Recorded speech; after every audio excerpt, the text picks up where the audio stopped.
Rami here from Solar Juice. In today's topic, I would like to talk about power density and why it should be adopted on every single data sheet for a solar panel.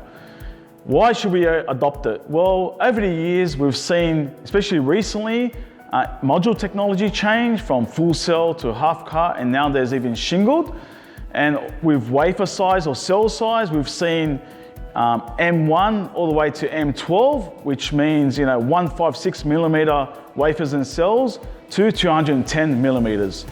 On a residential level application, the most commonly used panel are the panels using the 158 millimeter half cut cells, which generate around 330 watts or 335.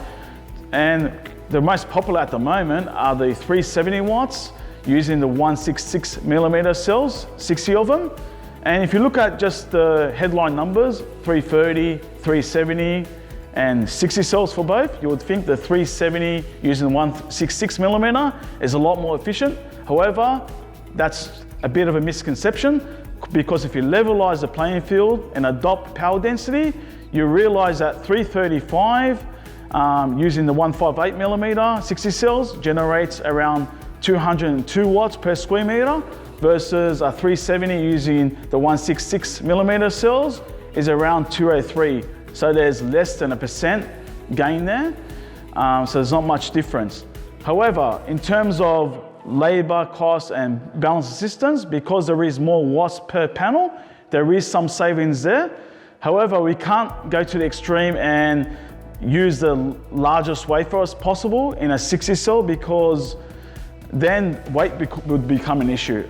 So in summary, I'd like to make a call to all manufacturers to adopt this parameter, power density, across all data sheets for all products that they sell into Australia and around the world. This will help inform the homeowner, the project owner, the installer, the importers and distributors in the solar industry. Make the best judgment call so there's no misconceptions.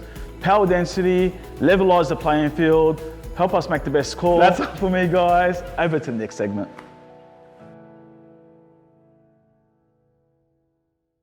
Hi, this is James from Formbay.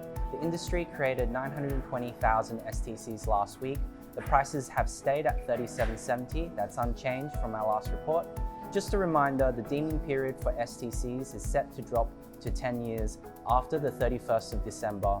The deeming period of your STCs is dependent on the date you commission the system, not the date the application gets submitted or approved. And that's it from Formbay. Hi guys, Doug here from 3 Quotes. Well, I hope you all did well on the Melbourne Cup today. It's actually the first time I haven't had a flood for years, and that does give you some idea of how busy it is here right at the moment. We're definitely back to pre-COVID levels, with volumes as strong as I've seen for the whole of this year. Big opportunities in Sydney at the moment, so if that's your territory, definitely give Kelly or Craig a call to get in on that boom. We recently introduced bid ranking on our platform, so now you can instantly see where you sit relative to your competitors when you're chasing those really valuable orders. Take a look in your client panel to see how that works. That's all I have from me. Have a great week.